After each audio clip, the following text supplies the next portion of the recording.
డబ్బులు ఎప్పుడు ఎవరికి అర్జెంటుగా అవసరమో అవుతుందో ఎవ్వరం చెప్పలేము.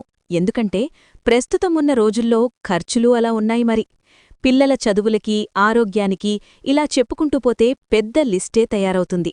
అందుకోసం మనం సంపాదించే దాంట్లో కొంత దాచిపెట్టుకోవాలని మన పెద్దలు హెచ్చరిస్తూ ఉంటారు.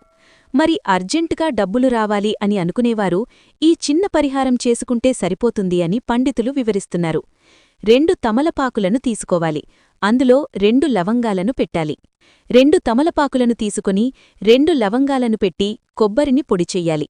ఎండు కొబ్బరా, పచ్చి కొబ్బరా అంటే ఎండు కొబ్బరినే పొడిగా చెయ్యాలి. లేదా మనకు కొబ్బరి పొడి దొరుకుతుంది. సో ఏదైనా మీ ఇష్టము. కాని మీరు మీ చేతులారా ఎండు కొబ్బరిని పొడి చేసుకుంటే ఈ పరిహారానికి చాలా శక్తివంతంగా పనిచేస్తుంది. ఈ విషయాన్ని గమనించుకోగలరు.